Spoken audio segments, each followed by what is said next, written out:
Ang asawa kong Pilipino, akin na lang sana. 5 taon matapos akong ikasal at manirahan sa isang matatag na bansa, sa unang pagkakataon ay umuwi ako sa aking bayang sinilangan sa Amerika kasama ang aking asawa. Ngunit ang realidad na bumungad sa akin doon ay nakapanlulumo.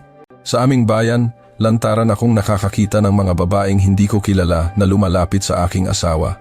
Ang matalikong kaibigan na pinagkakatiwalaan ko ay nagmungkahi ng isang kagimbal-gimbal na bagay. Pahiram naman ng asawa mo, kahit sandali lang. Maging ang sarili kong kapatid na babae ay umiiyak na nagmakaawa. Ate, parang awa mo na, isama mo ako sa Pilipinas, ayokong mabulok dito. Ano ba ang nangyari sa Amerika sa loob ng 5 taon? At bakit ang asawa kong Pilipino ang naging tanging simbolo ng pag-asa sa lupaing ito ng kawalan ng pag-asa? Ang kwentong ibabahagi ko ngayon ay tunay na kamangha-mangha. May isang babaeng nag-aaral sa isang universidad sa Ohio, Amerika. Ang pangalan niya ay Sarah. Sa gitna ng hindi matatag na ekonomiya, habang pinagsasabay ang pag-aaral at part-time na trabaho, isang Pilipinong exchange student ang tila itinadhana sa kanya. Nahulog ang loob ni Sarah sa katapatan ng lalaking ito na nagpapakita ng tiwala sa gawa at hindi sa salita. Matapos ikasal at manirahan sa Pilipinas, bumisita si Sarah sa kanyang bayan pagkalipas ng 5 taon. Ngunit ang realidad na kanyang nasaksihan ay hindi niya sukat akalain. Ang ekonomiya ay bumagsak at sa bayan nila, ang mga babaeng hindi niya kilala ay lantarang lumalapit sa kanyang asawa. Ang mas nakakagulat ay ang sandaling hilingin ng kanyang matalik na kaibigan na hiramin ang kanyang asawa. At nang umiiyak na nagmakaawa ang kanyang kapatid na isama siya sa Pilipinas, kinailangang gumawa ni Sarah ng isang mabigat na desisyon. Ang pagkabigla at damdaming dulot ng 5 taong pagkakawalay at kung ano ang naging kahulugan ng bansang Pilipinas para sa pamilyang ito. Ngayon, sisimulan na natin ang kwento. Ang inyong pag-subscribe, pag-like at pag-activate ng notification bell ay malaking tulong para sa akin. 5 taon na ang nakalipas, nag-aaral ako ng economics sa isang universidad sa Ohio. Noong mga panahong iyon, hindi matatag ang ekonomiya ng Amerika at kaming mga kabataan ay walang kasiguraduhan sa aming kinabukasan. Ganoon din ako. Para kumita ng panggastos, nagtatrabaho ako bilang part-time sa isang cafe at pagkatapos ng klase, kailangan kong magmadali papunta sa trabaho. Gabi na ako umuuwi at kahit pagod ang katawan, kailangan ko pang tapusin ang aking mga assignment. Sa paulit-ulit na takbo ng buhay, unti-unti akong napagod. Noong taglagas ng taong iyon, isang group project ang inanunsyo sa aming required subject na International Management. Random na binuo ng propesor ang mga grupo at tila itinadhana na punta ako sa grupo kasama ang isang Pilipinong exchange student. Ang pangalan niya ay Miguel Santos. Sa unang araw ng aming group meeting, medyo maagang dumating si Miguel at inaayos na niya ang mga materyales. Pagpasok ko, magalang siyang yumuko at bumati. "Hello, ako si Miguel Santos. Nice to meet you." Kalmado ang kanyang boses at seryoso ang kanyang tingin. Sa unang meeting, hindi gaanong nagsasalita si Miguel. Ngunit maingat niyang isinulat ang mga opinyon ng ibang miyembro. At pagkatapos ng meeting, malinaw niyang inayos at ibinahagi ang mga bahaging nakaatas sa kanya. Humanga ako sa kanyang kilos. Karamihan kasi sa mga lalaking Amerikano na kaklasiko ay basta-basta na lang ginagawa ang group project o ipinapasa ito sa mga babaeng miyembro, ngunit iba si Miguel. Isang araw bago ang itinakdang deadline, natapos na niya at ipinadala ang kanyang mga materyales at napakataas ng kalidad nito. Sa araw ng aming pangalawang meeting, medyo na late ako dahil sa aking part-time job. Nakita ako ni Miguel na nagmamadaling tumatakbo at inabutan niya ako ng isang basong mainit na tsaa. "Umuulan ng malakas. Okay lang kahit dahan-dahan ka lang. Mag-ingat ka at baka magkasakit ka." Medyo nagulat ako sa kanyang pag-aalala. Sa Amerika, bihira ang mga lalaking nagpapakita ng ganito kapinong pag-aalaga. Mula sa araw na iyon, unti-unti akong nagkaroon ng pagtingin kay Miguel. Habang papalapit ang deadline ng project, mas madalas kaming magkasama sa library para magtrabaho. Laging handa si Miguel. May dala siyang power bank kung sakaling maubusan ng baterya ang laptop at naghanda rin siya ng ilang merienda. "Hindi tayo makakapag-focus kapag gutom, di ba?" sabi niya habang nahihiya. Naramdaman ko ang tunay na katapatan sa kanya. Hindi ito pakitang tao lamang, kundi isang ugaling natural na sa kanya. Isang gabi, habang tinatapos namin ang project, biglang namatay ang laptop ko. Nataranta ako. Natakot ako na baka mawala ang mga data na hindi ko pa na-save. Kalmadong inabot ni Miguel sa akin ang kanyang laptop at sinabing, "Gamitin mo muna ang sa akin, sa smartphone na lang ako magtatrabaho." At totoo nga, nagpatuloy siya sa pagtatrabaho sa maliit na screen ng kanyang telepono. Sa araw na iyon, labis akong naantig sa pagmamalasakit ni Miguel. Sa araw ng presentasyon, nakuha ng aming grupo ang pinakamataas na marka. Pinuri ng propesor ang aming sistematikong paghahanda at teamwork. Pagkatapos ng presentasyon, binigyan ni Miguel ng maliliit na regalo ang bawat miyembro, mga tsokolateng galing pa sa Pilipinas. "Salamat sa inyong lahat, nasiyahan akong makasama kayo." Ang kanyang taos-pusong mga salita ay nagpainit sa aking puso. Kahit tapos na ang project, natural na nagpatuloy ang aming komunikasyon ni Miguel. Minsan, nagluluto siya ng pagkaing Pilipino at iniimbitahan ako. Kahit hindi pa siya sanay magluto, ramdam mo ang puso sa kanyang mga pagkain. Habang nakikipag-usap sa kanya, lalo akong nahuhulog sa kanya. Siya ay isang taong nagpapahayag ng kanyang damdamin sa gawa, hindi sa salita. At sa bawat kilos niya, ramdam ang katapatan. Ngayon lang ako nakakilala ng ganitong lalaki. Sa gitna ng hindi matatag na realidad ng Amerika, si Miguel ay parang isang maliit na pag-asa para sa akin. Siya ay isang taong tumutupad sa pangako, may pananagutan, at higit sa lahat tapat makitungo sa kapwa. Mula sa araw na iyon, nagsimula akong magkaroon ng espesyal na damdamin para kay Miguel at napansin kong ito ay nagiging pag-ibig na. Natural na naging malapit kami ni Miguel at di nagtagal, naging magkasintahan na kami. Sabay kaming nag-aaral sa library at tuwing weekend, namamasyal kami sa parke. Hindi pa rin gaanong nagsasalita si Miguel, ngunit sa bawat kilos niya, ramdam ko ang pagmamahal niya sa akin. Nakakaramdam ako ng kapanatagan kapag kasama ko siya. Sa gitna ng nakababahalang realidad sa Amerika, siya ang aking matatag na sandalan. Ngunit ang masasayang araw ay hindi nagtagal. Isang gabi, na food poison ako. Mukhang panis ang kinain ko noong tanghali. Noong una, bahagyang sakit lang ng tiyan, ngunit habang lumilipas ang oras, lumalala ang sintomas. Pagsapit ng gabi, pabalik-balik ako sa banyo at kama, hirap na hirap. Ang katawan ko ay parang nag-aapoy sa lagnat at pakiramdam ko ay masusuka ako. Tinawagan ko ang aking mga malalapit na kaibigang Amerikano, ngunit malamig ang kanilang tugon. "Sarah, sorry, may exam din ako bukas kaya hindi ako makakapunta. Bumili ka na lang ng gamot sa pharmacy. Gagaling ka rin yan. Kahit pumunta ka sa ospital, walang gagawin ang mga doktor at maghihintay ka lang ng ilang oras. Mas mabuti pang magpahinga ka sa bahay." Bawat isa sa kanila ay nagbigay ng dahilan at pinabayaan ako. Sa sandaling iyon, naramdaman ko ang matinding kalungkutan. Napakasakit isipin na sa oras ng hirap at sakit, wala man lang ni isang taong nasa tabi ko. Noon, nakatanggap ako ng mensahe mula kay Miguel. "Sarah, okay ka lang? Nag-alala ako kasi hindi ka nag-text ngayon." Halos hindi ko na maipaliwanag ang sitwasyon ko. Agad na sinabi ni Miguel, "Pupunta na ako diyan, maghintay ka lang sandali." Sinubukan kong tumanggi. Gabi na at ayokong makaabala sa kanya, ngunit ibinabana ni Miguel ang tawag at papunta na siya. Pagkalipas ng 30 minuto, kumatok si Miguel sa pinto ng aking apartment. May dala siyang malaking bag. Humihingal siyang pumasok at inilabas mula sa bag ang tubig, sports drink, gamot sa tiyan, at isang maliit na kaldero at bigas. "Uminom ka muna ng tubig ng paunti-unti. Mahirap na kung ma-dehydrate ka." Idinampi niya ang kanyang kamay sa aking noo na may pag-aalalang ekspresyon. "Mataas ang lagnat mo. Mas mabuting pumunta na tayo sa ospital." Umiling ako. Okay lang ako.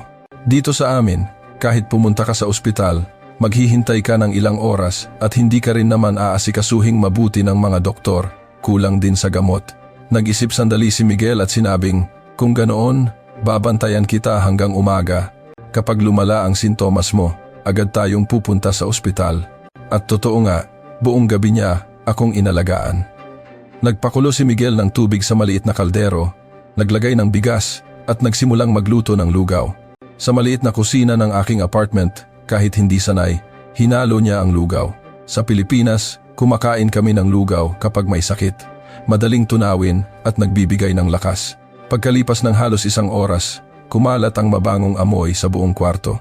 Isinalin ni Miguel ang lugaw sa isang maliit na mangkok at inilagay sa harap ko. "Subukan mong kumain ng dahan-dahan." Kumain ako ng ilang kutsara, simple at malinamnam ang lasa. Habang dumadaloy ang mainit na lugaw sa aking lalamunan, parang gumaan ang aking pakiramdam. Umupo si Miguel sa tabi ko at binantayan ako hanggang matapos akong kumain. Pagkatapos, hinugasan niya ang mga pinggan, inayos ang kwarto at nilagyan ng malamig na tuwalya ang aking noo. Miguel, pagod ka na siguro, umuwi ka na at magpahinga. Sabi ko dahil sa hiya, ngunit umiling si Miguel. Hindi okay na mag-isa ka, Sarah. Dito lang ako. Umupo siya sa maliit na sofa at nagpalipas ng gabi. Ilang beses siyang nagising para tingnan ang kalagayan ko. Dalhan ako ng tubig at ayusin ang aking kumot. Kinaumagahan, malaki na ang igininhawa ko. Bumaba na ang lagnat ko at mas maayos na ang pakiramdam ng tiyan ko. Ngumiti si Miguel na parang hindi napuyat. Mabuti naman at magaling ka na. Tiningnan ko ang kanyang pagod na mukha at napaiyak ako. Ang mga kaibigan kong Amerikano ay pinabayaan ako, ngunit ang lalaking Pilipinong ito ay nanatili sa tabi ko buong gabi. Noong gabing iyon, nagdala ulit si Miguel ng lugaw. Sa pagkakataong ito, may kasama ng gulay at manok. Naghanda ako ng mas masustansya ngayon. Kailangan mong lumakas. Muli, naantig ako sa kanyang katapatan. Sa loob ng 3 araw, araw-araw akong binisita at inalagaan ni Miguel. Umabsent siya sa klase at isinantabi ang sariling mga gawain. Sa ika-4 na gabi, tuluyan na akong gumaling. Nang akmang magpapasalamat ako kay Miguel, nauna siyang nagsalita. Sarah, nanginginig ang kanyang boses. Talagang mahalaga ka sa akin. Ayokong iwan kang mag-isa sa oras ng hirap at sakit mo. At ganoon na palagi. Tinitigan ko ang kanyang mga mata. Puno ito ng katapatan. Habang buhay, hindi ko hahayaang maranasan mong mag-isa ang sakit at kalungkutan. Sa pagtatapat ni Miguel, napaiyak ako. Hindi lang iyon simpleng pag-amin ng pag-ibig. Iyon ay isang pangako ng pananagutan at dedikasyon. Sa araw na iyon, nakumbinsi ako. Ang lalaking Pilipinong ito ay nagpapatunay ng kanyang damdamin sa gawa, hindi sa salita. At naisip ko, kung kasama ko siya, hindi ako matatakot sa anumang hindi tiyak na hinaharap.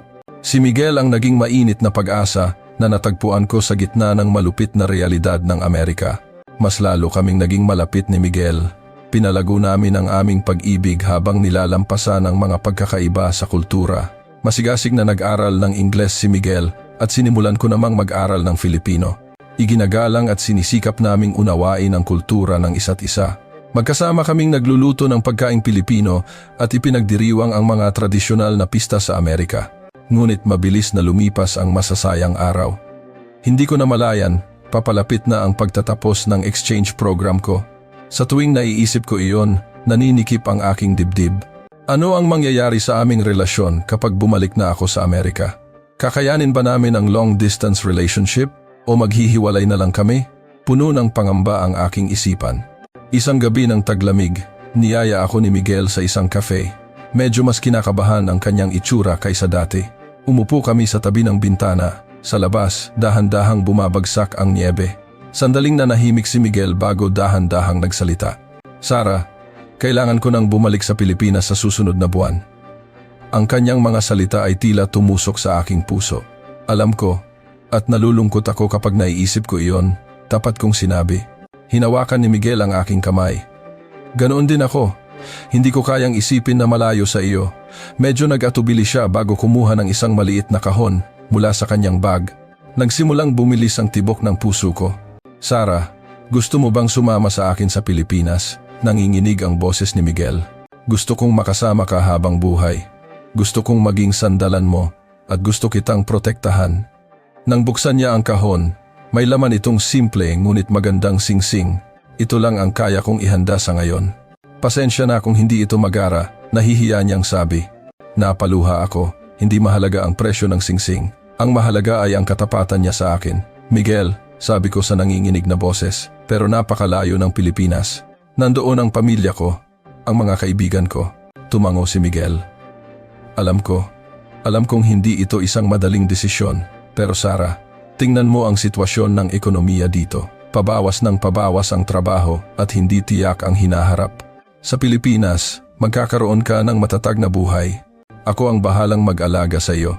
Lubos akong sumang-ayon sa kanyang mga sinabi. Totoong palubha ng palubha ang ekonomiya ng Amerika. Ang mga kaibigan ko ay nahihirapan maghanap ng trabaho at maraming kabataan ang nawawalan ng pag-asa sa hinaharap. Sa Amerika, karaniwang nag-aasawa ang mga babae sa early 20s nila. Ngunit dahil sa problemang pinansyal, marami ang nagpapaliban o sumusuko na sa pag-aasawa. Nangangako ako na habang buhay, ako ang magiging sandalan mo. Sa mga salitang iyon ni Miguel, nagpasya ako. Totoo ang taong ito. Isang taong nagpapatunay sa gawa, hindi lang sa salita. Naalala ko kung paano niya ako inalagaan buong gabi noong nagka-food poison ako. Nagkaroon ako ng kumpiyansa na hinding-hindi niya ako pababayaan. Oo, sasama ako, sagot ko. Isang maliwanag na ngiti ang sumilay sa mukha ni Miguel. Isinuot niya ang singsing sa aking daliri. Sa sandaling iyon, naramdaman kong nagsisimula na ang isang bagong buhay. Hindi naging madali na sabihin ito sa aking mga magulang. Noong una, tumutol ang aking ina, Sarah, napakalayo ng Pilipinas. Paano namin hahayaang pumunta doon ang aming anak? Ngunit mas praktikal ang aking ama. Tingnan mo ang sitwasyon dito. Walang kinabukasan dito. Kung magkakaroon ng matatag na buhay ang ating anak doon, dapat natin siyang payagan. Nakipag-video call si Miguel sa aking mga magulang at magalang na bumati. Sa medyo pautal-utal na Ingles, sinabi niya, "Tito, tita, I promise to take care of Sarah for the rest of our lives and make her happy." Ang kanyang seryosong saloobin ay nakahikayat sa aking mga magulang.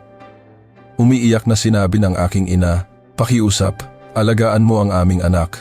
Huwag mo siyang paiiyakin, huwag mo siyang hahayaang malungkot." Mabilis na lumipas ang panahon ng paghahanda.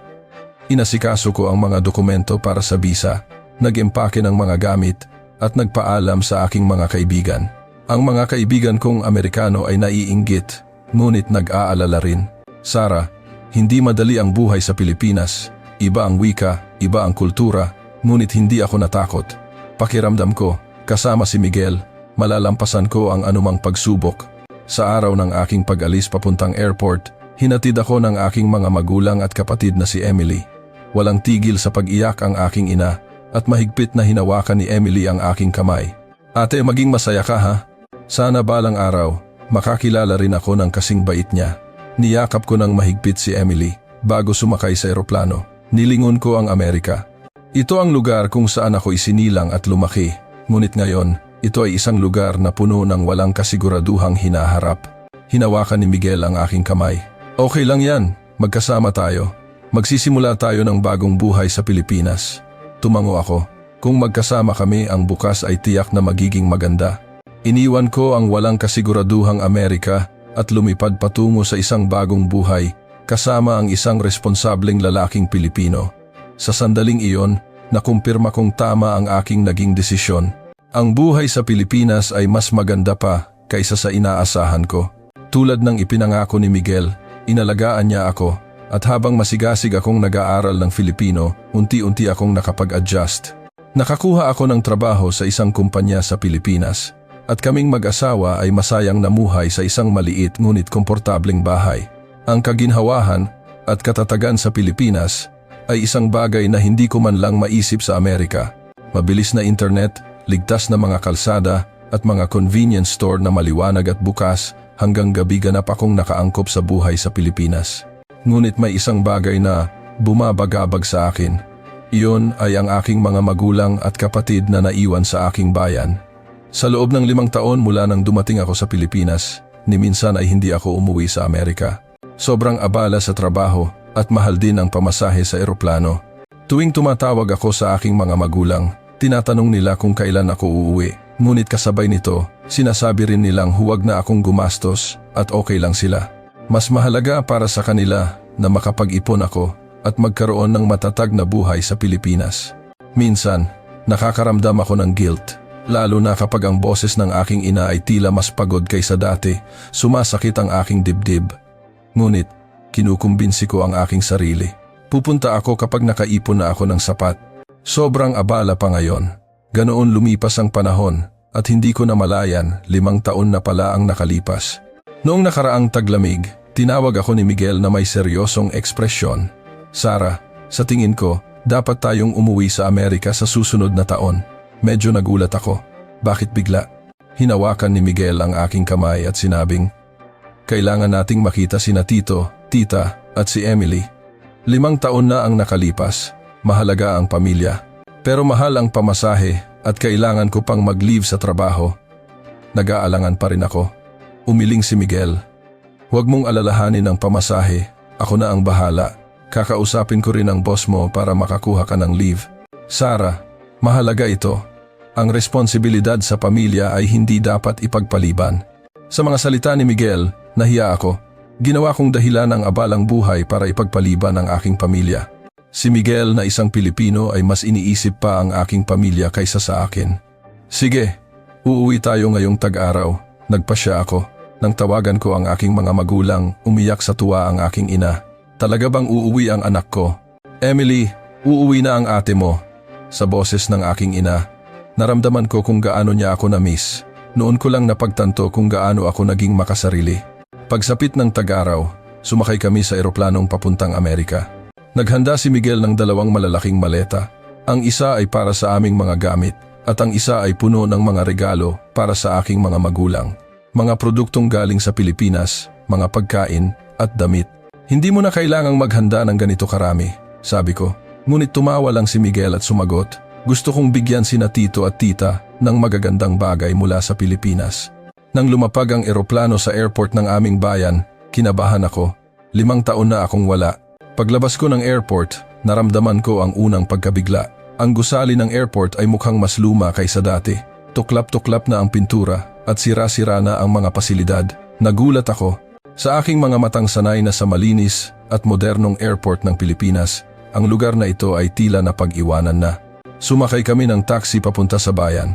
Nang makita ko ang tanawin mula sa bintana, mas lalo akong nabigla. Hindi na ito ang bayang kinalakihan ko. 5 taon na ang nakalipas, puno ito ng mga tindahan ng global brands. Ngunit ngayon, ang mga lugar na iyon ay napalitan ng mga peking brand na may maruruming karatula. Tingnan mo yon, Miguel, itinuro ko. Ang lugar kung saan dating nakatayo ang isang sikat na hamburger chain ay mayroon na ngayong lokal na brand na gumagamit ng halos kaparehong logo. Ano yan? Nagulat din si Miguel. Ipinaliwanag ko, umalis na ang lahat ng global brands dahil sa krisis sa ekonomiya. Iba na rin ang ekspresyon ng mga taong naglalakad sa bayan. Tila mas pagod sila kaysa 5 taon na ang nakalipas. Ang kanilang mga kasuotan ay hindi na rin kasing ayos. Halos wala akong nakitang may suot na luxury brands. Karamihan ay luma na ang damit. Nawala na rin ang sigla ng bayan. Nang dumaan kami sa isang shopping mall, lalo akong nagulat. Ang mga estante ng produkto ay halos walang laman at ang mga nakadisplay ay mukhang mababa ang kalidad. Kinuha ko ang isang cosmetic product, ngunit sa packaging pa lang, mukha ng basta-basta. Cosmetics ba talaga to? Tanong ni Miguel. Umiling ako, peke yan ng isang global brand. Napakapangit ng kalidad. Nang pumunta kami sa isang tindahan ng electronics, mas lalo akong nabigla. Halos walang bagong modelo ng smartphone at kung mayroon man, sobrang mahal. Ganoon din ang mga laptop. Nang tanungin ko ang tindera, sumagot siya. Huminto na po ang importasyon kaya walang mga item. Kung mayroon man, galing sa black market kaya mahal. Inilabas ko ang aking smartphone. Sinubukan kong buksan ang mga app na ginagamit ko sa Pilipinas, ngunit karamihan ay hindi gumagana. Karamihan sa mga social media ay hindi ma-access at ang mga video ay sobrang bagal. Ang bilis ng internet ay napakabagal. Sa Pilipinas, kahit saan at anumang oras, mabilis ang internet, ngunit dito, inaabot ng ilang minuto bago mag-load ang isang video. Nang pumasok kami sa isang cafe, nadismaya rin ako. Hindi na kasing sarap ng dati ang kape at doble na ang presyo. Nang tanungin ko ang may-ari, sinabi niya, nahihirapan na po kaming mag-import ng coffee beans kaya mababang kalidad na ang ginagamit namin at mahal pa rin. Sa iba't ibang sulok ng bayan, may mga nakapaskil na job advertisement, ngunit ang sahod ay napakababa, tila mas mababa pa kaysa 5 taon na ang nakalipas. Ito ay dahil sa pagbagsak ng halaga ng pera. Nabigla ako. Ito ba talaga ang bayang tinitirhan ko noon? Tinanong ko ang isang dating kakilala na nakasalubong ko. Kamusta na? Bumuntong hininga siya. Sarah, tapos na ang lugar na to. Walang trabaho, mababa ang sahod, at patuloy na tumataas ang bilihin. Lahat ng kabataan gustong umalis. Swerte kayong mga nakapunta sa Pilipinas. Tiningnan ko si Miguel, nabigla rin siya. Noon ko napagtanto kung gaano katama ang naging desisyon kong pumunta sa Pilipinas. Kung naiwan ako sa Amerika, siguradong naghihirap din ako ngayon sa gitna ng bagsak na ekonomiya. Mahigpit na hinawakan ni Miguel ang aking kamay. Sarah, buti na lang talaga at pumunta ka sa Pilipinas. Habang papunta kami sa bahay ng aking mga magulang, nakatulala lang ako sa labas ng bintana. Ang bayang minahal ko ay sobra nang nagbago sa loob ng 5 taon. O hindi ito nagbago, kundi umatras. Bumagsak ang ekonomiya at nawala na rin ang pag-asa ng mga tao. Sumakit ang dibdib ko, ngunit kasabay nito, nakaramdam ako ng ginhawa. Nakatakas na ako sa isang ligtas na lugar, ngunit ang aking mga magulang at kapatid na si Emily ay dito pa rin nakatira. Kapag naiisip ko iyon, bumibigat ang aking puso.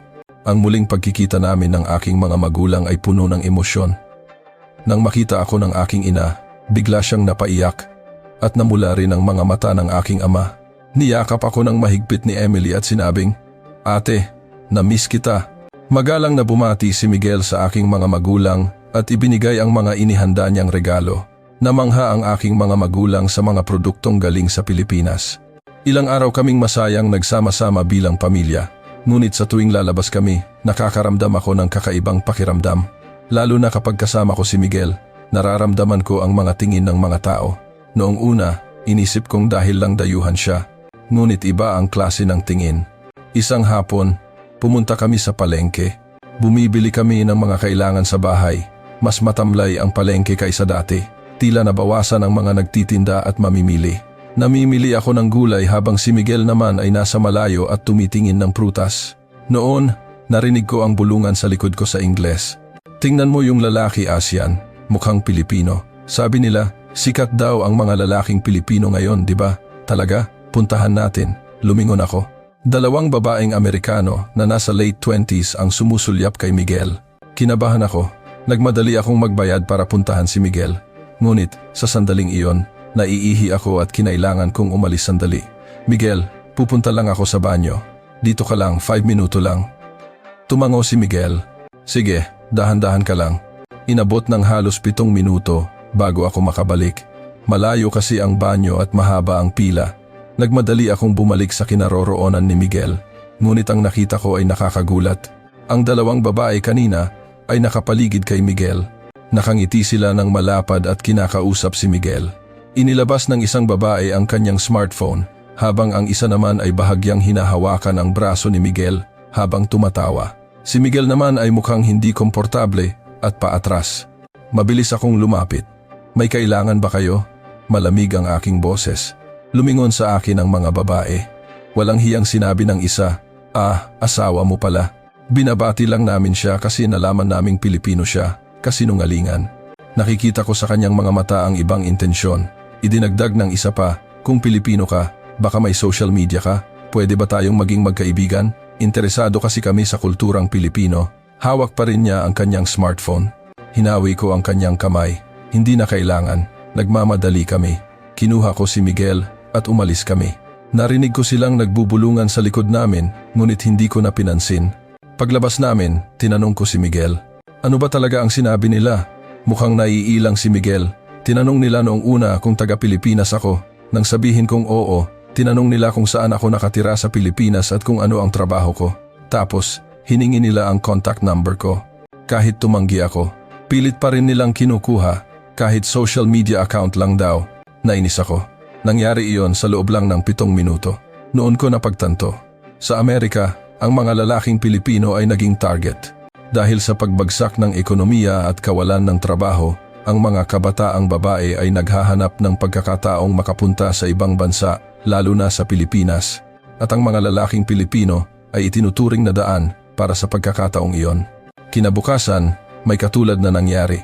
Habang nakaupo kami sa isang cafe, ang babae sa kabilang mesa ay walang tigil sa pagtingin kay Miguel. Ang kanyang tingin ay may halong kuryosidad at pagkalkula. Sinasadya kong hawakan ang kamay ni Miguel at ipakita ang aming wedding ring. Ngunit hindi siya natinag at patuloy sa pagtingin. Ganoon din sa shopping mall.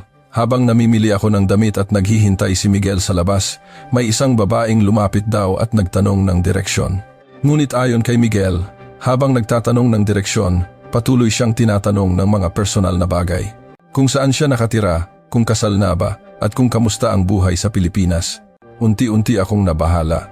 Ang ugali ng mga babaeng Amerikano ay ibang-iba na kumpara sa 5 taon na ang nakalipas. Dati, hindi sila ganito kalantaran. Ngunit ngayon, dahil sa pagbagsak ng ekonomiya, desperado na ang mga tao. Lalo na ang mga kabataang babae na iniisip na walang kinabukasan sa Amerika at naghahanap ng paraan para makalabas ng bansa. Sa tuwing naglalakad kami sa bayan, kinakabahan ako. Nararamdaman kong nakatuon ang mga tingin ng mga babae kay Miguel. Sa kanilang mga mata, mayroong parang gutom. Isang pagnanais na makatakas sa nakababahalang realidad. Isang pagnanais na magkaroon ng matatag na buhay. At isang pagkalkula na ituring ang mga lalaking Pilipino bilang paraan para doon. Isang gabi, sinabi ni Miguel, "Sara, medyo kakaiba ang pakiramdam dito. Masyadong agresibo ang mga babae." Ngumiti ako ng mapait. Naiintindihan ko, bumagsak ang ekonomiya at nagbago na ang mga tao. Lalo na ang mga kabataang babae. Kapag nakakakita sila ng lalaking Pilipino, iniisip nilang pagkakataon na yon. Mukhang hindi komportable si Miguel. Nakalulungkot na tingnan ang isang tao bilang isang pagkakataon. Sang-ayon din ako. Ngunit kasabay nito, naiintindihan ko rin.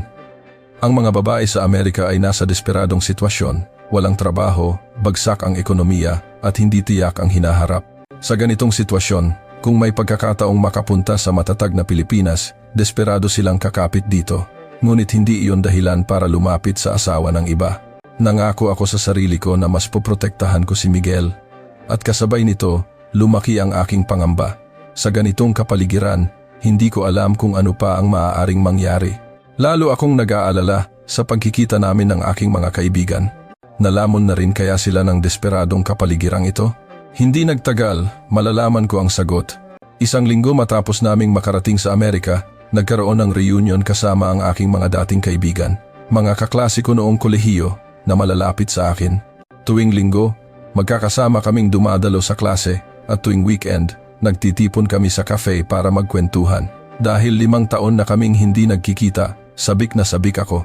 Gusto kong malaman kung gaano na sila nagbago at kung kamusta na sila. Ang lugar ng aming pagkikita ay isang restaurant sa bayan. Isang lugar na madalas naming puntahan noon, ngunit medyo luma na ang interior. Pumasok ako kasama si Miguel. Nandoon na ang aking mga kaibigan. At nang makita nila ako, nagsigawan sila. "Sara, dumating na ang aming bituin. 5 taon na rin, no?" Nagyakapan kami at nagbatian. Tinitingnan ng aking mga kaibigan si Miguel na may pagkamangha. Siya pala yung sikat na asawang Pilipino. Ang gwapo, nahihiyang ngumiti at bumati si Miguel. Nag-translate ako habang paupo kami. Noong una, masaya ang usapan. Nagtawanan kami habang nagbabalik tanaw sa nakaraan at nagkamustahan. Ngunit nang makainom na ng ilang baso ng alak, unti-unting nagbago ang usapan. Puro tungkol sa Pilipinas na ang tanong ng aking mga kaibigan. "Sara, totoo bang maganda sa Pilipinas?" tanong ni Jessica. "Oo, sobrang ganda, matatag at maginhawa." Sa sagot ko, naging komplikado ang ekspresyon ng aking mga kaibigan. Isang ekspresyon na may halong inggit at selos.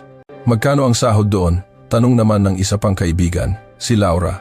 Hindi ko sinabi ang eksaktong halaga at sinagot ko na lang ng pangkalahatan. "Mas malaki kaysa dito." Bumuntong hininga si Laura. "Sana all." Ang sahod ko, pareho pa rin ng 5 taon na ang nakalipas. Hindi dahil tumaas ang bilihin, mas humirap pa nga ang buhay. Unti-unting bumigat ang usapan. Isa-isang nagsimulang maglabas ng kanilang mga hinaing ang aking mga kaibigan.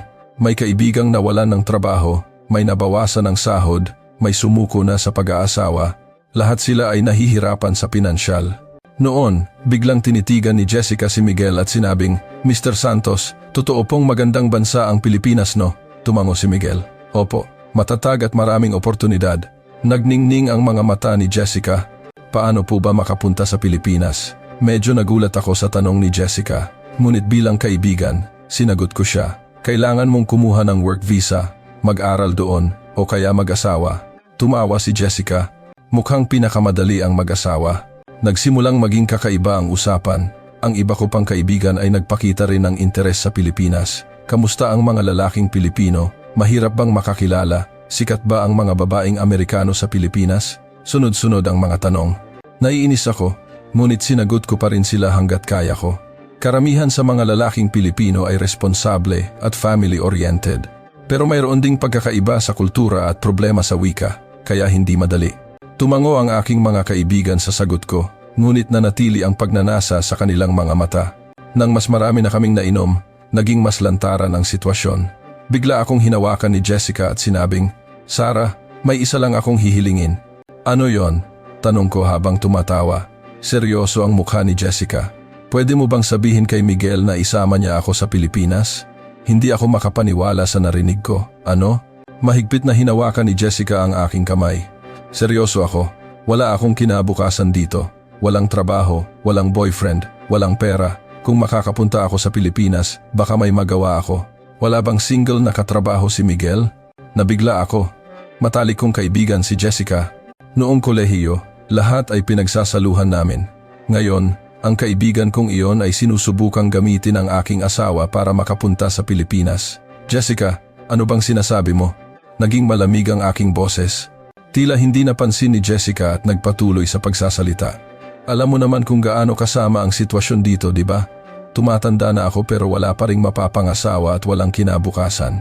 Ipakilala mo lang ako sa isang lalaking Pilipino, please. Ang iba kong kaibigan sa tabi ay sumang-ayon. Sarah, maraming mababait na lalaki sa Pilipinas, di ba? Tulungan mo naman kami. Bakit ikaw lang ang gumiginhawa? Isipin mo rin naman kaming mga kaibigan mo. Sa mga salita ng aking mga kaibigan, hindi ko na napigilan ang sarili ko. Seryoso silang umaasa na ipapakilala ko sila sa mga kaibigan ng aking asawa. Huminga ako ng malalim. Jessica, at kayong lahat makinig kayo. Hindi ako matchmaker. At si Miguel ay asawa ko. Hindi tiket ninyo papuntang Pilipinas. Nanginginig ang aking boses. Galit ako, ngunit kasabay nito, nalulungkot din. Nagtampo ang mukha ni Jessica. Pwede mo namang tulungan ang mga kaibigan mo. Nakapunta ka na sa Pilipinas, kaya bigyan mo rin kami ng pagkakataon. Hindi ko na napigilan. Ang pagkakataon ay ginagawa, hindi hinihingi sa pamamagitan ng paggamit sa asawa ng iba. Nanlamig ang usapan. Nagtinginan ang aking mga kaibigan at nanahimik. Naiihi ako. Pakiramdam ko ay nasasakal ako. Pupunta lang ako sa banyo, tumayo ako. Sa banyo, naghilamos ako ng malamig na tubig. Sa salamin, maputla ang aking mukha. Hindi ko inakalang ganito ang mangyayari sa pagkikita namin ng aking mga kaibigan pagkatapos ng 5 taon. Hindi na sila ang aking mga kaibigan. Sila ay mga taong sinusubukang gamitin ako o mas tamang sabihing ang aking asawa para makapunta sa Pilipinas. Pagkalipas ng 10 minuto, bumalik ako sa upuan, ngunit malamig pa rin ang usapan. Gusto ko nang umalis, aalis na kami. Naghihintay na ang mga magulang ko. Tumayo ako at sinabi, mukhang nadismaya ang aking mga kaibigan, ngunit hindi na nila kami pinigilan. Habang pauwi, tahimik ako. Nag-aalalang nagtanong si Miguel, Sarah, okay ka lang? Umiling ako. Hindi talaga ako okay. Pagdating sa bahay, ikinuwento ko lahat kay Miguel. Ang hiling ni Jessica, ang ugali ng aking mga kaibigan, lahat. Tahimik na nakinig si Miguel. Nang matapos akong magsalita, sinabi niya, Sarah, mayroon akong kailangang sabihin. Ano yon? Kinabahan ako. Nag-atubili sandali si Miguel bago magsalita. Noong nasa banyo ka, kinausap ako ni Laura. Noong una, tungkol sa kultura ng Pilipinas ang tinatanong niya, pero bigla niyang hiningi ang contact number ko. Hindi ako makapaniwala. Ano? Naiilang na nagpatuloy si Miguel. Kahit tumanggi ako, pinilit niyang kunin kahit social media account lang. Gusto raw niyang makipagkaibigan. Siyempre, tumanggi ako, pero kakaiba ang pakiramdam ko noon. Kaibigan mo si Laura, di ba? Nabigla ako. Si Laura ang pinakamatalik kong kaibigan noong kolehiyo. Halos araw-araw kaming magkasama, nagbabahaginan ng sikreto at nag-iyakan at nagtawanan para sa isa't isa. Ang kaibigan kong iyon ay humingi ng contact number ng aking asawa. Bakit hindi mo sinabi sa akin kanina? Tanong ko sa nanginginig na boses. Sumagot si Miguel. Naisip ko na mas lalala ang sitwasyon kung sasabihin ko doon. At nag-alala akong masasaktan ka. Pero pag-uwi natin, naisip kong dapat kong sabihin. Napaupo ako sa sofa. Gulong-gulo ang isip ko. Nakakagulat ang lantaran na hiling ni Jessica, ngunit ang patagong paglapit ni Laura ay mas malaking pagtataksilang naramdaman ko. Si Jessica, kahit papaano, sa harap ko sinabi. Ngunit si Laura, palihim na lumapit sa aking asawa habang wala ako. Mas tuso at mas masakit ang pagtataksil na iyon. Napaluha ako. Bakit nila nagawa yon? Ganoon kami kalapit. Niyakap ako ni Miguel. Sarah, kapag bumagsak ang ekonomiya, nagbabago rin ang tao. Kapag desperado na, mas nauuna ang survival kaysa pagkakaibigan. Tama si Miguel, naiintindihan ko. Desperado na ang aking mga kaibigan at ang pagpunta sa Pilipinas ay tila ang tanging paraan para makatakas. Ngunit iba ang pag-unawa sa pagpapatawad. Kung tunay kang kaibigan, hindi ba't mayroong minimum na linya na dapat igalang? Kinabukasan, nakatanggap ako ng mensahe mula kay Laura. Sarah, ang saya kagabi no? kita-kits ulit tayo. Isang normal na mensahe, ngunit hindi ko magawang mag-reply. Nakatanggap din ako ng mensahe mula kay Jessica. Sarah, medyo sumobra yata ako kagabi. Sorry. Pero seryoso ako. Hindi mo ba talaga ako tutulungan? Binasa ko ang 2 mensahe ngunit hindi ako nag-reply. Hindi ko alam kung ano ang sasabihin.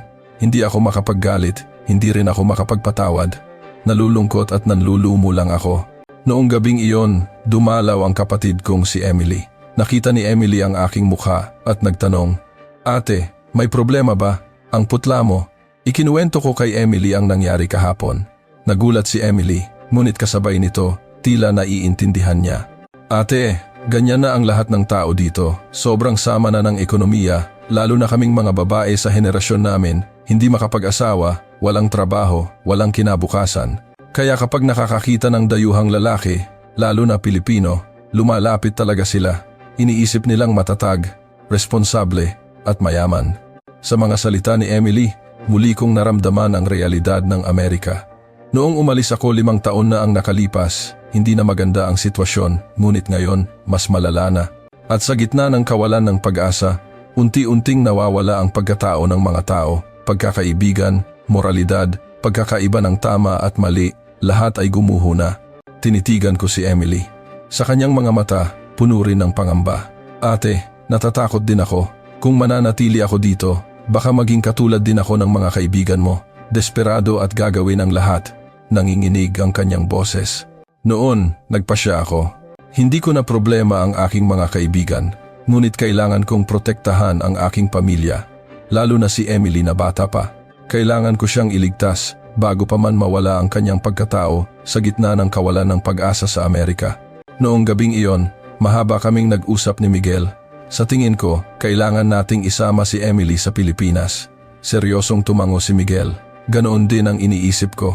Bata pa si Emily at marami pang pwedeng marating. Magkakaroon siya ng magandang pagkakataon sa Pilipinas. Nagpadala ako ng huling mensahe kina Jessica at Laura.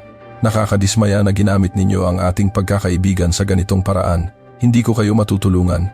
Ang buhay ng bawat isa ay responsibilidad ng bawat isa.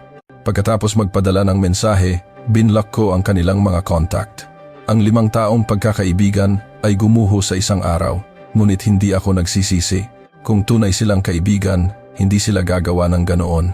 Ilang araw akong malungkot pagkatapos ng insidente sa aking mga kaibigan. Hindi maalis sa isip ko ang katotohanang pinagtaksilan ako ng mga kaibigan kong 5 taon kong hindi nakita. Ngunit, nagpasya akong mag-focus sa aking pamilya. Sila, kahit papaano, ay tapat sa akin. Isang gabi, naghahapunan kaming lahat sa bahay ng aking mga magulang. Inihanda ng aking ina ang paborito kong steak at mashed potatoes, lasang bahay. Nagtawanan kami habang nagbabalik tanaw at masayang nag-usap. Pagkatapos kumain, habang naghuhugas ako ng pinggan, lumapit sa akin si Emily. "Ate, pwede ba tayong mag-usap?" Seryoso ang mukha ni Emily. Tumango ako. "Sige, punta tayo sa kwarto natin." Ang kwarto ni Emily ay pareho pa rin. May mga poster ng banda sa dingding at mga makeup sa mesa. Umupo kami sa kama. Sandaling nag-atubili si Emily bago magsalita. "Ate, pwede mo ba akong isama sa Pilipinas?" Nanginginig ang boses ni Emily. Tinitigan ko si Emily. May luha sa kanyang mga mata. "Ate, hindi ko na kayang mabuhay dito." Totoo, nagsimulang umiyak si Emily. Niyakap ko siya. "Emily, anong problema? Sabihin mo sa akin ng dahan-dahan." Pagkatapos umiyak sandali, nagsimulang magsalita si Emily. "Ate, di ba graduate ako sa college last year? Business ang kinuha ko, pero wala akong mahanap na trabaho. Mahigit 100 kumpanya na ang inaplayan ko, pero lahat bagsak. Ang tanging trabahong nahanap ko ay part-time sa isang cafe na may sahod na kakarampot. Ano ang magagawa ko dito?" Nagpatuloy si Emily. "Tingnan mo ang mga kaibigan ko, pare-pareho lang kami. Kahit nakapagtapos ng kolehiyo, walang trabaho, o kung mayroon man, sobrang baba ng sahod. Ang pag-aasawa, pangarap na lang. Ang mga lalaki rin, walang pera kaya hindi iniisip ang pag-aasawa. Tumatanda lang kami pero walang nakikitang kinabukasan." Mahigpit kong hinawakan ang kamay ni Emily. "Ate, may kaibigan akong 30 years old na. Maganda at nakapagtapos sa magandang universidad pero hindi pa rin makapag-asawa, walang boyfriend. Kasi ang mga disenteng lalaki, umalis na lahat ng Amerika. Ang mga natira, mga walang trabaho, at lasenggo." Sa mga salita ni Emily, sumakit ang dibdib ko. Noong umalis ako 5 taon na ang nakalipas, hindi na maganda ang sitwasyon, ngunit ngayon talagang malala na. Lalo na para sa mga kabataang babae, isang desperadong sitwasyon. Naiintindihan ko ang nangyari sa mga kaibigan mo ate. Sina ate Jessica at ate Laura. Pareho silang lagpas 30 na pero hindi pa rin makapag-asawa, kaya sila desperado. Ayokong maging katulad nila, ayokong mamatay na dalaga. Mahigpit na hinawakan ni Emily ang aking kamay at nagmakaawa. Ate, parang awa mo na. Isama mo ako sa Pilipinas. Gusto ko ring magsimula ng bagong buhay doon. Maghahanap ako ng trabaho, mag-aaral ng Filipino, at doon makakakilala ng mabuting tao at mag-aasawa. Kung mananatili ako dito, baka maging katulad na nga ako ng mga kaibigan mo. Niyakap ko ng mahigpit si Emily. Emily, huwag ka nang umiyak. Isasama ka ni ate. Pangako. Matagal na umiyak si Emily sa aking dibdib. Napaluha na rin ako. Napakasakit isipin na ganito na kadesperado ang aking kapatid. Kinabukasan, kinausap ko si Miguel at ang aking mga magulang tungkol sa pagpunta ni Emily sa Pilipinas. Agad na sumang-ayon si Miguel. Siyempre, dapat natin siyang isama. Bata pa si Emily at puno ng potensyal. Magkakaroon siya ng magandang pagkakataon sa Pilipinas.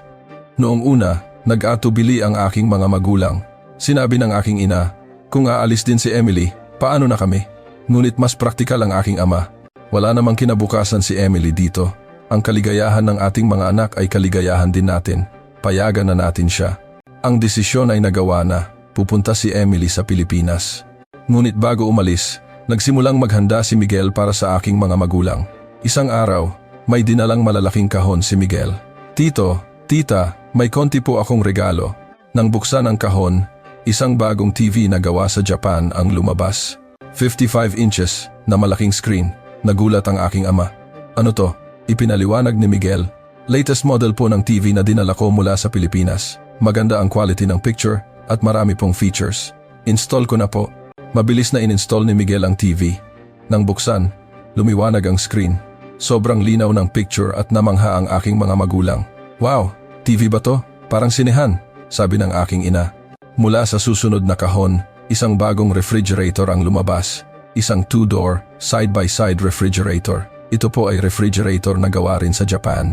Energy efficient at magkahiwalay ang ref at freezer, kaya convenient. Inalis niya ang lumang ref at inilagay ang bago.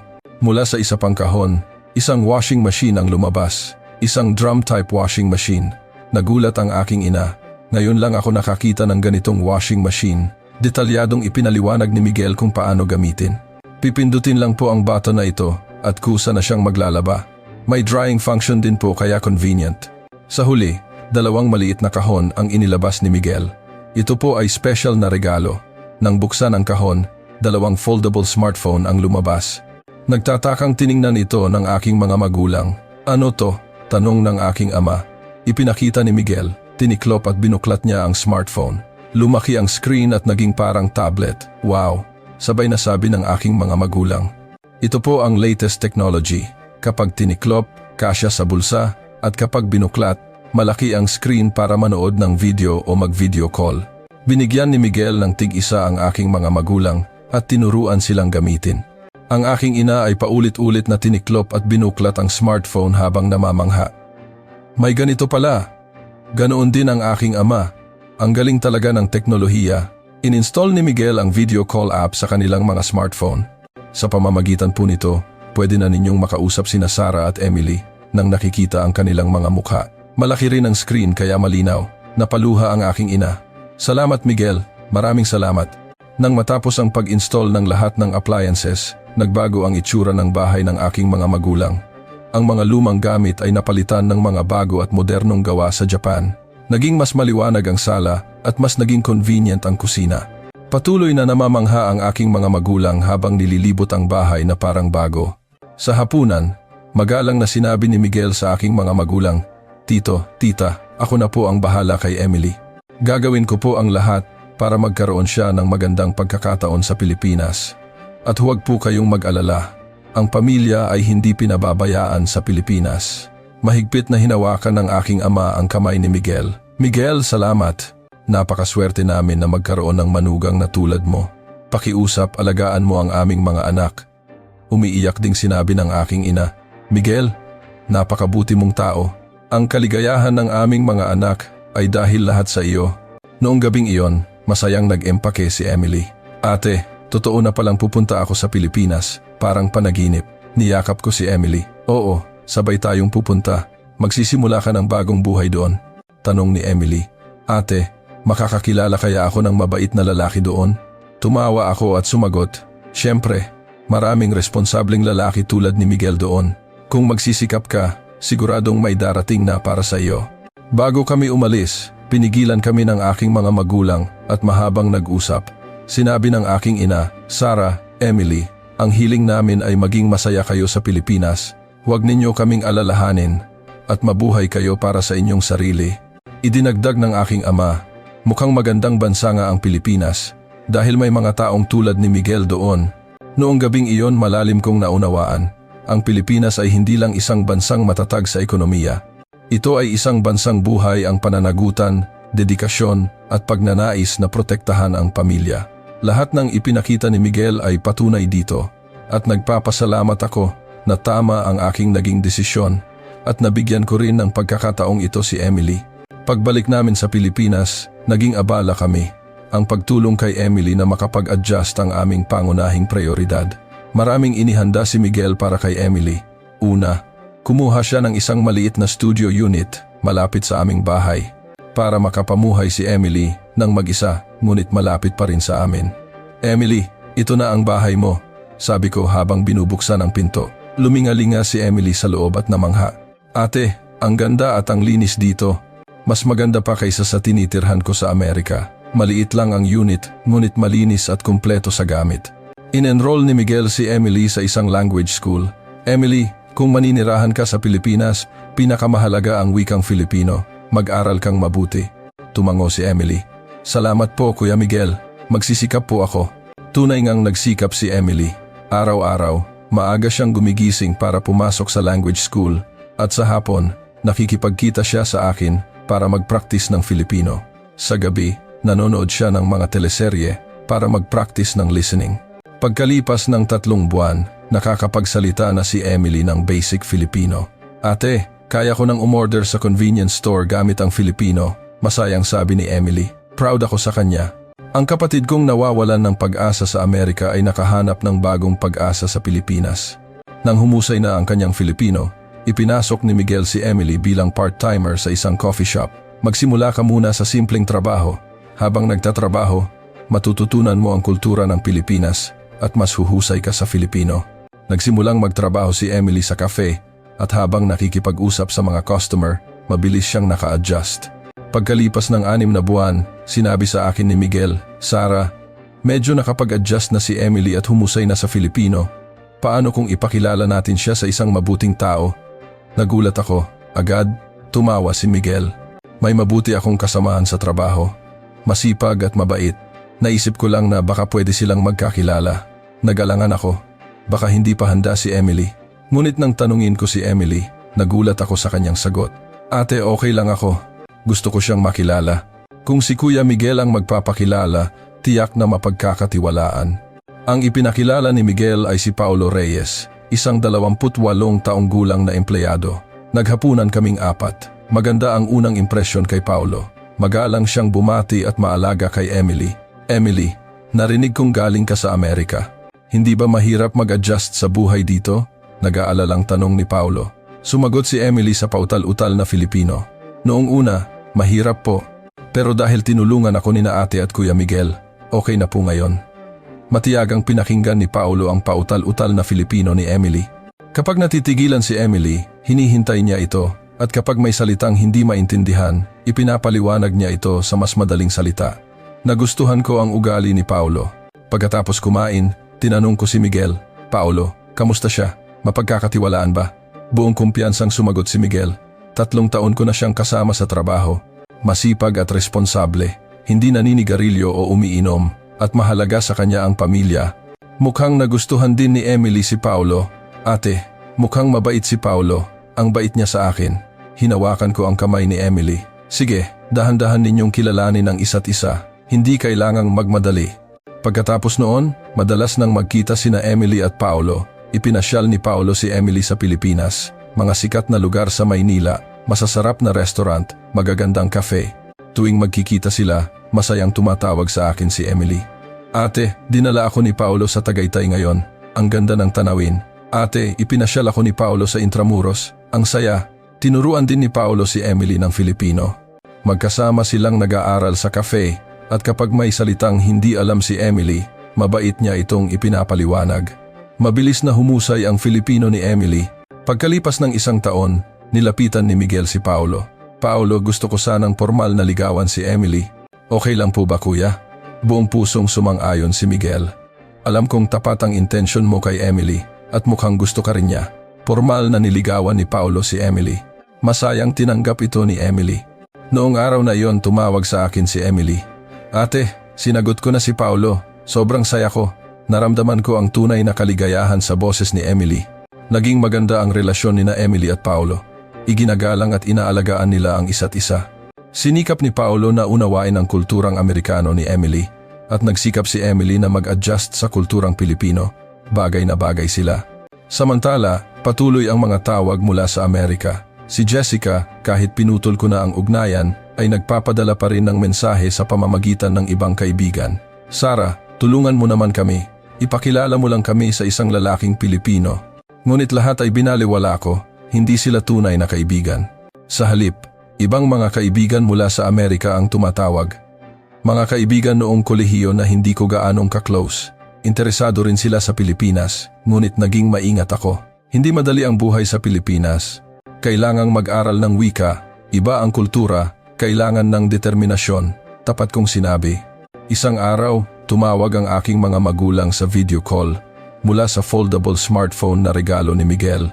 Malaki at malinaw ang screen at kitang-kita ko ang mukha nila. Sarah, Emily, kamusta na kayo? Nakangiting tanong ng aking ina. Okay lang po kami ma, may boyfriend na rin po si Emily. Nagulat ang aking ina. Talaga? Anong klaseng tao? Lumitaw si Emily sa screen at masayang nagsalita. Ma, si Paolo po. Mabait po siya. Kasamahan ni Kuya Miguel sa trabaho. Mabait at masipag. Natuwa rin ang aking ama. Ang bunso namin, nakakilala na rin ng mabuting tao. Mabuti naman. Gumaan ang loob ng aking mga magulang nang makita ang masayang itsura ni Emily. Isang kaligayahang hindi nila mararanasan kung naiwan sila sa Amerika. 2 taon na ang nakalipas. At si Emily ay bihasa na sa pagsasalita ng Filipino. Umalis na siya sa part-time job sa cafe at nagtatrabaho na sa isang maliit na trading company. Ang kanyang kakayahang magsalita ng Ingles at Filipino ay naging malaking bentahe. Ngayon, si Emily ay independent na sa pinansyal at seryoso na nilang pinag-uusapan ni Paolo ang kasal. Ate, nag-propose na sa akin si Paolo. Isang araw, ipinakita sa akin ni Emily ang singsing. Niyakap ko siya. Congratulations, Emily. Mukhang sobrang saya mo. Napaluha si Emily. Ate, kung hindi ako pumunta dito, ano na kaya ang nangyari sa akin? Siguro hanggang ngayon, nasa Amerika pa rin ako, walang trabaho at desperado dahil sa inyo ni Kuya Miguel, tuluyang nagbago ang buhay ko. Sa mga salita ni Emily, uminit ang aking puso. 5 taon na ang nakalipas. Nang sumakay ako sa eroplanong papuntang Pilipinas kasama si Miguel, ang sarili ko lang na kinabukasan ang iniisip ko. Ngunit ngayon, naiintindihan ko na. Ang aking desisyon ay nagbago sa kinabukasan ng buong pamilya ko. Kamakailan, muling tumawag ang aking mga kaibigan sa Amerika, sina Jessica at Laura. Naghihirap pa rin sila doon. Hindi makapag-asawa, hindi makahanap ng magandang trabaho at tumatanda na lang. Ang kanilang mga mensahe ay puno ng pagsisisi. Sarah, sobra yata kami noon. Sorry, desperado lang talaga kami. Binasa ko ang kanilang mga mensahe na may halo-halong emosyon. Naaawa ako, ngunit kasabay nito, iniisip kong resulta iyon ng kanilang mga desisyon. Kung tunay silang kaibigan, hindi sila gagawa ng ganoon. Maikli akong nag-reply. Bawat isa sa atin ay nabubuhay ayon sa ating piniling landas. Magpo-focus ako sa pagprotekta sa aking pamilya. Regular kaming nagpapadala ng pera sa aming mga magulang. Sa perang kinikita namin ni Miguel, tinutulungan namin sila sa kanilang mga gastusin. Inaalagaan ng aking mga magulang ang mga appliances na regalo ni Miguel at madalas kaming mag-video call gamit ang foldable smartphone. Dahil kay Miguel, maginhawa ang buhay namin dito, laging sinasabi ng aking ama. Minsan, habang nakatingin sa labas ng bintana, nag-iisip ako, Kung hindi ko nakilala si Miguel 5 taon na ang nakalipas, ano kaya ang nangyari sa akin? Kung hindi ako pumunta sa Pilipinas, ano kaya ang nangyari?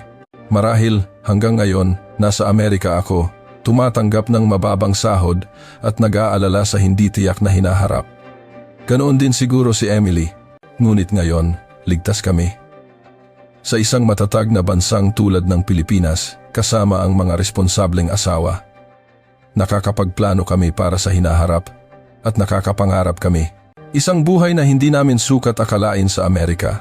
Kahapon, nang dumalaw si Paulo sa aming bahay, sinabi niya, "Kuya Miguel, Ate Sara, maraming salamat po sa pagpapakilala sa akin kay Emily. Siya na po ang pinakamahalagang tao sa buhay ko. Habang buhay ko po siyang aalagaan at gagawing masaya." Ramdam ko ang katapatan sa kanyang mga salita. Kaparehong-kapareho ng pangako sa akin ni Miguel. Hinawakan ko ang kamay ni Miguel. "Mahal, dahil sa iyo, masaya ang buong pamilya natin. Maraming salamat." Ngumiti si Miguel at sumagot, "Ang pamilya ay dapat sama-samang pinoprotektahan. Iyan ang natutunan kong halaga dito sa Pilipinas.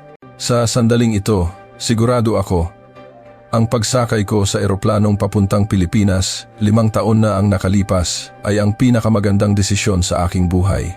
At ang pagsama kay Emily sa Pilipinas ay isa ring pinakamagandang desisyon.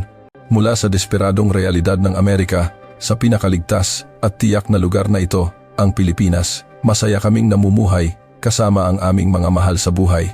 Minsan, habang tinitingnan ko ang city lights ng Maynila sa labas ng bintana, naiisip ko, ang bawat ilaw sa bayang ito ay pag-asa ng isang tao, pangarap ng isang tao, at kaligayahan ng isang tao.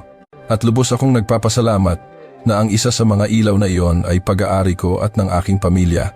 Nakatakda na ang petsa ng kasal ni Emily. Darating din ang aming mga magulang sa Pilipinas. Makikita nila kung paano ang dalawa nilang anak ay parehong nakakilala ng mabubuting asawa at masayang namumuhay sa Pilipinas. At mararamdaman nila mismo kung gaano kalaking regalo ang ibinigay ng bansang ito sa aming pamilya. Araw-araw, nabubuhay akong may pasasalamat. Kasama ang isang responsableng asawang Pilipino sa matatag na lupain ng Pilipinas, kasama ang aking minamahal na pamilya. Ang nakakagulat na karanasang iyon sa Amerika ay isa na lamang malayong alaala. Ngayon, sa hinaharap na lang ako nakatingin. At ang hinaharap na iyon ay mukhang maliwanag at puno ng pag-asa. Nagustuhan niyo ba ang kwento ngayon? Kung nagustuhan ninyo, mangyaring mag-subscribe, mag-like, at iset ang notification para sa mas marami pang kwento.